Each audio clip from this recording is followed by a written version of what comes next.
Everyone, welcome back. It feels like every day there's some new development, some big change that has the potential to really shake things up? It really does. And trying to stay on top of it all, to really understand what it all means, it can be a lot. Oh, yeah, for sure. And that's why we do these deep dives, right? To try to make sense of it all together. Absolutely. Especially when we're talking about something like education, something that affects so many people so directly. And speaking of education, you actually flagged something pretty significant recently. Something that, well, frankly, it kind of set off some alarm bells for me. Yeah, this one's big. Yeah. We're talking about the potential dismantling of the U.S. Department of Education. Not just reforming it, not just streamlining it, but completely getting rid of it. Yeah, that's not something you hear every day. And it got me thinking, what would that even look like? How would that even work? Right. It's a pretty massive undertaking. And the more I looked into it, the more I realized just how quickly things could potentially move on this. Like, we could be talking about major changes happening within the next few weeks. Weeks. Wow, that's fast. It is. And the source that really brought this to our attention is a video from the Ring of Fire on YouTube. The title is pretty stark. Trump moving forward with plan to eliminate Department of Education. Okay, so right off the bat, we're dealing with some pretty strong language. Eliminate, not restructure or reform. Exactly. And the video lays out a timeline that's, well, let's say it's ambitious. They suggest that the department could potentially be gone by the summer, which would obviously have major implications for the 2025-2026 school year. So we're not just talking about some abstract future possibility here. This is something that could have very real, very immediate consequences. Absolutely. And that's why we need to unpack this now, to really get a handle on what's being proposed, why it's being proposed, and what it could all mean. Okay, so let's dive in. First things first, what's the goal here? What are they actually trying to achieve? Well, according to the video, the ultimate aim is pretty clear. The complete dismantling of the U.S. Department of Education. No more, no less. And just to be clear, we're not talking about some minor tweaks or adjustments here. We're talking about a complete and total shutdown of the entire department. That's right. But here's the thing. While the overarching goal seems to be pretty consistent, there are apparently some different ideas floating around within the White House about the best way to actually make it happen. So it's less about whether they can do it and more about figuring out the most effective way to do it. Exactly. And the video highlights a couple of potential pathways. Okay, so what are we looking at? What are the options? Well, the first one they mention is using an executive order. No, an executive order, that's something the president can issue unilaterally, right? Doesn't need congressional approval. Right. But there are limits to what an executive order can actually do. The president can't just sign a piece of paper and make a federal department disappear. So how would an executive order play into this? The idea, as it's presented in the video, is more about a gradual dismantling, kind of a piece-by-piece approach. Okay, so how would that work?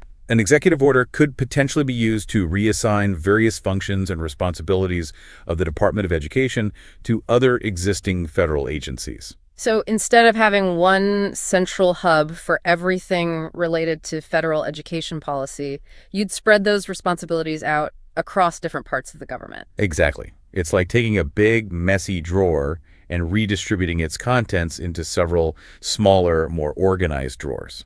Okay, I can see how that would work logistically. But what about the money? Congress has already allocated funds to the Department of Education. Does an executive order just override that? That's a key point. And the video actually addresses this directly. As they point out, the executive branch can't simply ignore appropriations made by Congress. So even if the president issued an executive order to reassign those responsibilities, the Department of Education would still be legally obligated to manage and disperse those funds. Right, which is where the second pathway comes in, an act of Congress. Okay, so we're talking about legislation now, a law that specifically targets the Department of Education. Exactly. And there are a couple ways this could play out, according to the video. The most direct way would be for Congress to pass a law that explicitly abolishes the department. Straightforward, no ambiguity. Makes sense. Congress has the authority to create federal agencies, so they also have the authority to dissolve them. Right. And that kind of legislation could be introduced on its own, or it could potentially be attached as a rider to other bills. And the video specifically mentions the budget bill as a possible vehicle for this. Yeah, they do. And it's a pretty strategic move. The budget is something that absolutely has to pass. The government needs funding to operate. So if you attach something like the abolition of this Department of Education to a must-pass bill like the budget, it significantly increases the chances of it becoming law. It does. And it puts lawmakers in a tough spot. They might have reservations about specific parts of the bill, but they're also under pressure to vote for the entire package to avoid a government shutdown. It's high-stakes poker, basically. It is. And the video also mentions another legislative angle, simply cutting off all funding for the Department of Education in the budget bill. So no more money, no more department. Even if it technically still exists on paper, it wouldn't be able to function. Exactly. It's like pulling the plug. No life support, no activity. It's interesting, though, that the video emphasizes that the debate within the White House isn't about whether to dismantle the department, but about the most efficient way to do it. That's a really telling point. Right. It suggests that the commitment to this goal is pretty strong. They've already decided they want to do it. Now they're just trying to figure out the best way to get it done. Okay, so we have the target, and we have a couple of potential ways to hit it. But what about the why? What's the rationale here? Why dismantle the Department of Education in the first place? Well, the core argument, as is presented in the video, is all about returning control over education to the states. So less federal involvement, more power at the state and local levels, decentralization. Exactly. The idea is that federal education dollars would go directly to the states, and then each state would decide how to use that money based on its own needs and priorities. Makes sense on the surface, but Right. the video doesn't seem to be buying it completely. There are some pretty big concerns raised about how this would actually play out in practice. Right. And the biggest concern, I think, is whether the states are actually prepared and equipped to handle this responsibility effectively. Especially considering that, according to the video, a majority of states are already facing budget deficits. 31 out of 50, to be exact. And that raises the question of whether education would really be a top priority for those states. Would they really use those federal funds specifically for education? Or would they be tempted to use that money to fill holes in other parts of their budgets? Exactly. And the video even raises the possibility of states using that money for tax cuts instead of investing it in schools. That would be problematic, to say the least. Yeah, I think problematic is putting it mildly. And the video uses the example of Alabama, a state with a high poverty rate, to illustrate this point. The concern being that federal funds specifically intended to support education in states with significant needs could end up being used for entirely different purposes. Exactly. And without federal oversight, there's really no guarantee that the money would be used as intended, which could have a devastating impact on students in those states, particularly those from low-income backgrounds. And this isn't just about red states or blue states. The video emphasizes that the lack of federal oversight is a systemic concern that could lead to misuse of funds in any state. Right. It's about ensuring accountability and transparency nationwide, making sure that federal money earmarked for education is actually being spent on education. And without a dedicated federal agency to monitor that, well, there's a real risk that it won't happen. Okay, so we've talked about the how and the why. Now let's talk about the potential consequences. And I gotta say, the speaker in the video does not paint a rosy picture. No, not at all. They anticipate a pretty widespread negative impact across all levels of education, from K-12 all the way up to higher ed. And they seem particularly concerned about the potential impact on low-income communities and students. Absolutely.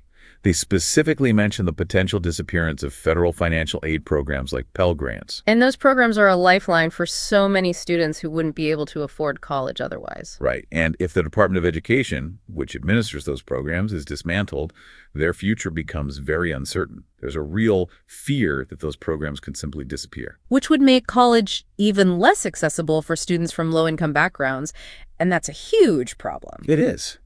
And it's clear that the speaker in the video feels very strongly about this.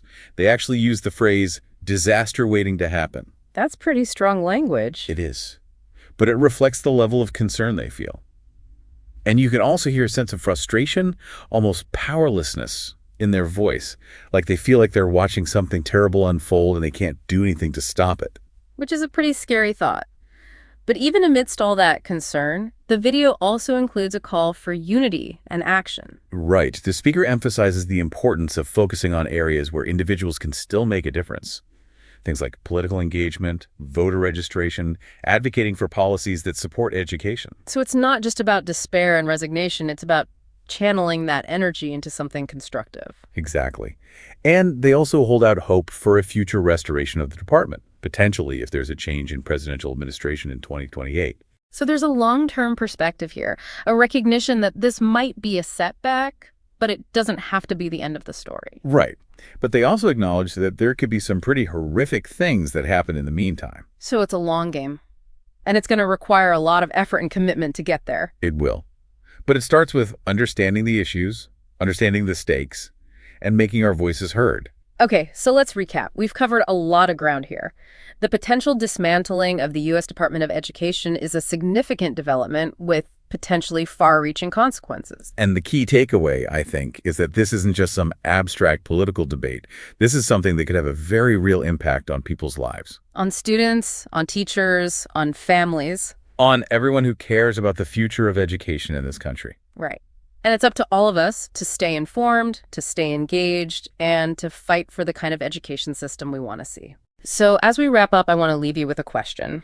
Considering everything we've discussed today, what do you see as the biggest potential long-term consequence of dismantling the Department of Education? What are your biggest concerns? What questions does this raise for you about the future of education in America? Because this is a conversation that needs to continue. This is something we need to think about, talk about, and act on. Thanks for joining us for this deep dive. Thanks for having me.